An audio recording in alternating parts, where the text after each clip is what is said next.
Hi friends, അങ്ങനെ നമ്മുടെ വേദയും വിക്രമും എല്ലാം മറന്ന് ഒന്നായതിനു ശേഷം സംഭവിക്കാൻ പോകുന്ന മനോഹരമായിട്ടുള്ള ഒരു ഭാഗത്തെക്കുറിച്ചാണ് കേട്ടോ പറയാൻ പോകുന്നത്. ഒരിക്കല് വേദയും വിക്രമും അകത്തുണ്ടെന്നറിയാതെ വീട്ടുകാർ കഥകളെല്ലാം പൂട്ടി പുറത്തേക്ക് പോവുകയാണ് കേട്ടോ. അങ്ങനെ ഉണ്ടാവാൻ കാരണമായ ഒരു സിറ്റുവേഷനൊക്കെ ഉണ്ടാവുന്നുണ്ട്. ഏതായാലും ഇവർ രണ്ടുപേരും അകത്തുണ്ടെന്നറിയാതെ വീട്ടുകാർ കഥ കൂട്ടി പോവുകയാണ്. ആ സമയം വേദ ചോദിക്കുന്നുണ്ട് വിക്രമിനോടായിട്ട്, നിങ്ങളുടെ കയ്യിൽ എക്സ്ട്രാ ചാവി ഇരിപ്പില്ലേ? ജനൽ തുറന്ന് ആരോടെങ്കിലും തുറന്നു തരാൻ പറഞ്ഞൂടെ എന്നിങ്ങനെ ചോദിക്കുമ്പോൾ വിക്രം പറയും ചാവി ബൈക്കിലാണെന്ന്. ബൈക്കാണെങ്കിൽ സർവീസിന് കൊണ്ടുപോയിരിക്കല്ലേ, അപ്പൊ പിന്നെ അതും നടക്കില്ല. അങ്ങനെ ഇനി നമ്മൾ എങ്ങനെ പുറത്ത് കിടക്കുമെന്ന് ആലോചിക്കുകയാണ് വിക്രം. ഫോണിൽ വിളിച്ച് ചോദിക്കാമെന്ന് വെച്ച് കഴിഞ്ഞാൽ ഫോൺ ഓഫ് ആയതുകൊണ്ട് ആരെയും വിളിക്കാനും പറ്റില്ല. ഇങ്ങനെയൊക്കെ ആണെങ്കിലും വേദ വളരെ സന്തോഷത്തിലാണ്. കാരണം വീട് പൂട്ടി വീട്ടുകാരെല്ലാവരും പോയതുകൊണ്ട് തന്നെ വിക്രമും താനും ഒരു ദിവസം മൊത്തം ഈ വീട്ടിൽ താമസിക്കാൻ പോകുമല്ലേ ഒറ്റയ്ക്ക്. അതും പറഞ്ഞ് സന്തോഷത്തോടെ തുള്ളിച്ചാടുന്നുണ്ട് കേട്ടോ വേദ. എന്നാ വിക്രമിന് അത് കാണുമ്പോൾ ദേഷ്യം വരുന്നുണ്ട്. നീ പോടി പിശാചേ, വീട് എങ്ങനെ തുറക്കുമെന്ന് ആലോചിക്കുമ്പോഴാണ് അവളുടെ ഒരു സന്തോഷം. എന്തായാലും വേദ കിച്ചണിലേക്കൊക്കെ പോയി നല്ലൊരു ചായ തന്നെ ഉണ്ടാക്കി കൊടുക്കുകയാണ് വിക്രമിന്. എന്നിട്ട് വിക്രമിനോടായിട്ട് പറയുന്നുണ്ട്, നിങ്ങൾ എന്തിനാ ഇങ്ങനെ ടെൻഷൻ അടിക്കുന്നത്? റിലാക്സ്ഡ് ആയിട്ട് ഇരിക്കുന്നേ. എന്നാ വിക്രം പറയും, നിനക്ക് ടെൻഷനൊന്നും ഉണ്ടാവില്ല, കാരണം നീ ജോലിക്കൊന്നും പോകുന്നില്ലല്ലോ, വീട്ടിൽ ചുമ്മാ ഇരിക്കുകയല്ലേ. പക്ഷേ എൻ്റെ കാര്യം അങ്ങനെയാണോ? എനിക്ക് പണിക്ക് പോകണം. ഉടനെ വേദ ചോദിക്കുന്നുണ്ട്, ഓഹോ, നിങ്ങൾക്ക് ജോലിക്ക് പോകാത്തതാണല്ലേ പ്രശ്നം? പിന്നെ നിങ്ങൾ പറഞ്ഞല്ലോ ഞാൻ ജോലിക്ക് പോകുന്നില്ലെന്ന്. ശരിയാ, ഞാൻ ജോലിക്കൊന്നും പോകുന്നില്ല. പക്ഷെ നിങ്ങൾ ജോലിക്കെന്ന് പറഞ്ഞു പോകുന്നത് എന്തിനാ? ആളെ വെട്ടിക്കൊല്ലുന്ന പരിപാടിക്കല്ലേ. അപ്പോഴേ ഒരു ദിവസം ലീവ് എടുത്തെന്ന് വെച്ച് ഒന്നും സംഭവിക്കാൻ പോകുന്നില്ല എന്നിങ്ങനെ പറഞ്ഞ് വേദ കളിയാക്കുവാണ് വിക്രമിനെ. മൊബൈലൊന്നും ഇല്ലാതെ വീടിനകത്ത് തന്നെ ഇങ്ങനെ അടച്ചിരിക്കുന്നത് എത്ര വലിയ ബുദ്ധിമുട്ടാണെന്ന് നിനക്ക് മനസ്സിലാവില്ലെന്നൊക്കെ വിക്രം ഇങ്ങനെ വിഷമത്തോടെ പറയുന്നതായിട്ട് വേദ തിരിച്ചു ചോദിക്കുന്നുണ്ട്. അത് നിങ്ങൾക്ക് ശീലമില്ലാത്തതൊന്നും അല്ലല്ലോ. ജയിലിലായിരുന്നപ്പോഴേ നിങ്ങൾക്ക് മൊബൈലൊന്നും ഉണ്ടായിരുന്നില്ലല്ലോ. ആ സമയത്ത് നിങ്ങൾ എങ്ങനെയാ സമയം കഴിച്ചു കൂട്ടിയത്? എന്തായാലും വേദയുടെ ആ ചോദ്യങ്ങൾക്ക് മുമ്പിൽ ഉത്തരമില്ലാതായി പോവുകയാണ് വിക്രമും. പിന്നീട് വേദ ഒരു ഗ്ലാസ്സിൽ ചായ എല്ലാം എടുത്തുകൊണ്ട് വന്ന് വിക്രമിന്റെ മുന്നിലിരുന്ന് കുടിക്കുകയാണ്. അത് കുടിച്ചിട്ട് ആഹാ എന്തൊരു ടേസ്റ്റാ, നിങ്ങൾക്ക് വേണോ?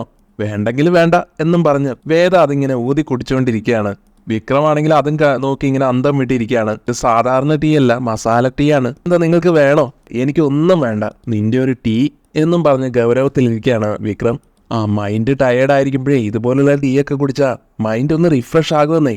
അതുമാത്രമല്ല, കഥക തുറക്കാനുള്ള എന്തെങ്കിലും ഒരു ഐഡിയ നിങ്ങൾക്ക് ചിലപ്പോൾ കിട്ടിയെന്നും വരും. കിച്ചണിൽ ഞാനൊരു ഗ്ലാസ് ടീ നിങ്ങൾക്കായിട്ട് എടുത്തു വെച്ചിട്ടുണ്ട്, നിങ്ങൾ വേണമെങ്കിൽ അത് എടുത്ത് കുടിച്ചോളാൻ വേദ പറയുന്നുണ്ട് വിക്രമിനോട്. അത് കേട്ട ഉടൻ വിക്രം ചാടി എഴുന്നേറ്റ് കിച്ചണിലോട്ട് പോവുകയാണ്. ശേഷം വേദ എടുത്തു വെച്ച ആ ടീ കുടിച്ചിട്ട് ഇത് കൊള്ളാലോ, ഇവൾക്ക് നല്ല ചായയൊക്കെ ഉണ്ടാക്കാൻ അറിയാം എന്നിങ്ങനെ മനസ്സിൽ പറയുകയാണ് കേട്ടോ. അപ്പോഴേക്കും വേദ വന്നിട്ട്, എൻ്റെ ചായ എങ്ങനെയുണ്ട്, സൂപ്പർ ആയിട്ടില്ലേ എന്ന് ചോദിക്കുമ്പോൾ, അതെ, നീ ഉണ്ടാക്കിയ ചായ നല്ലതാണെന്ന് പറയേണ്ടത് നീയല്ല, അത് മറ്റൊരാൾ കുടിച്ചിട്ടാണ് അഭിപ്രായം പറയേണ്ടത്, സൂപ്പറാണോ അല്ലയോ എന്നൊക്കെ എന്ന് വിക്രം പറഞ്ഞു കൊടുക്കുന്നുണ്ട്. അപ്പോൾ വേദ പറയും, കുടിച്ച ആൾക്ക് എന്നെ അഭിനന്ദിക്കാൻ പ്രയാസമാണല്ലോ, അപ്പൊ പിന്നെ ഞാൻ തന്നെ അഭിനന്ദിക്കണ്ടേ, അതിലെന്താ തെറ്റുള്ളത്? എന്തായാലും ടീ എനിക്ക് ഒട്ടും ഇഷ്ടപ്പെട്ടില്ലെന്ന്, ഇത് കൊള്ളില്ലെന്നും പറഞ്ഞ് വിക്രം ദേഷ്യത്തോടെ ആ ഗ്ലാസ് അവിടെ വെച്ചിട്ട് പോവാണ്. എന്നാൽ വേദ വിടുന്നില്ല. കൊള്ളില്ലെങ്കിൽ പിന്നെ നിങ്ങൾ എന്തിനാ ആ ടീ മൊത്തം അങ്ങ് കുടിച്ചത്?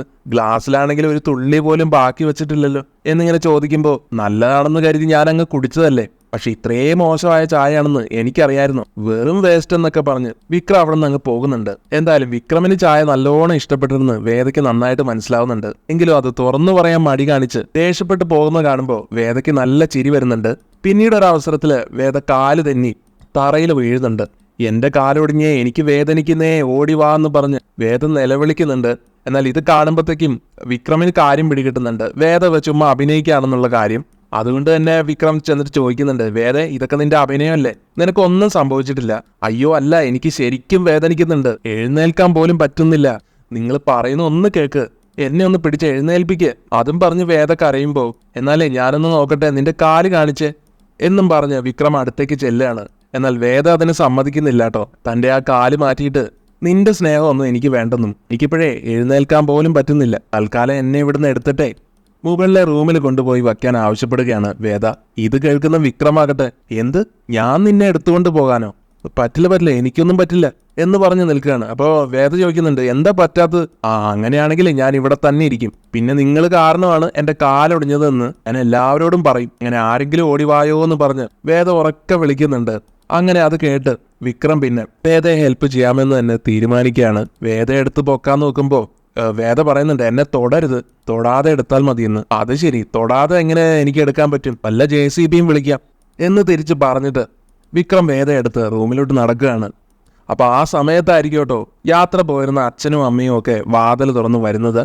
വിക്രം വേദയെ എടുത്ത് കൊണ്ടുപോകുന്നത് കാണുമ്പോഴത്തേക്കും അവരാകെ ഷോക്കായി നിൽക്കുകയാണ്. പെട്ടെന്ന് അച്ഛനും അമ്മയും മുന്നിൽ വന്ന് നിൽക്കുന്നത് കാണുമ്പോൾ വിക്രമാണെങ്കിലും ആകെ പേടിച്ചുകൊണ്ട് വേദയെ താഴേക്കിടാൻ നോക്കുമ്പോൾ വേദ അത് മനസ്സിലാക്കിക്കൊണ്ട് പറയുന്നുണ്ട്, അയ്യോ വിക്രം, എന്നെ താഴെ ഇടല്ലേ പ്ലീസ്, എന്റെ നടുവൊടിയും കേട്ടോ. വിക്രം അത് കേട്ടുകൊണ്ട് തന്നെ വേദയെ താഴെ ഇറക്കാതെ അവളെ എടുത്ത് തന്നെ നിൽക്കുകയാണ്. ഇതെല്ലാം കണ്ടു നിൽക്കുന്ന അച്ഛനാണെങ്കിൽ ഈ വീട്ടിൽ എന്തൊക്കെയാ നടക്കുന്നതെന്നും പറഞ്ഞ് അവിടെ നിന്ന് അങ്ങ് പോവാണ്. അത് പിന്നെ അമ്മേ, ഇവിടെ താഴെ വീണപ്പോൾ ഞാനൊന്ന് ഹെൽപ്പ് ചെയ്താ എന്ന് വിക്രം പറഞ്ഞെങ്കിലും മതി മതി, എനിക്കൊന്നും കേൾക്കണ്ട, ഇത്രയും പേര് വന്നു നിൽക്കുന്നത് നീ കണ്ടില്ലേ, എന്നിട്ടും നീ എന്താ ഇവിടെ താഴേക്ക് നിർത്താത്തെ എന്ന് ചോദിക്കുന്നുണ്ട് അമ്മ. അതേസമയം ഏട്ടത്തി പറയും, ഇത്രയും നാള് ഇവന് വേദയെ ഇഷ്ടമല്ലെന്ന് പറഞ്ഞല്ലേ നടന്നത്, അപ്പൊ അതൊക്കെ ഇവന്റെ വെറും അഭിനയാണെന്ന് ഉറപ്പായില്ലേ, എല്ലാവർക്കും മനസ്സിലായില്ലേ. എന്നാൽ വേദയ്ക്ക് ആ പറഞ്ഞത് ഒട്ടും ഇഷ്ടപ്പെടുന്നില്ല. വേദ തിരിച്ച് പറയുന്നുണ്ട്, ഇതെന്റെ ഭർത്താവാണ്, എന്റെ ഭർത്താവ് എന്നെ എടുക്കുന്നതിൽ എന്താ തെറ്റെന്ന് ചോദിക്കുകയാണ് കേട്ടോ വേദ. അത് കേട്ട് ഉത്തരം മുട്ടി പോകുന്നുണ്ട് ഏട്ടത്തിക്കും. അപ്പൊ പവിത്രത്തിന്റെ മനോഹരമായ നിമിഷങ്ങൾ കോർത്തിണക്കിക്കൊണ്ടുള്ള അപ്കമിംഗ് എപ്പിസോഡുകളാണ് ഈ ചാനലിൽ ഇടുന്നുണ്ടാവുക. ഈ വീഡിയോ ഇഷ്ടപ്പെട്ടെങ്കിൽ ലൈക്ക് ചെയ്യുക, ചാനൽ ഒന്നും മറക്കാതെ സബ്സ്ക്രൈബ് ചെയ്യുക. താങ്ക്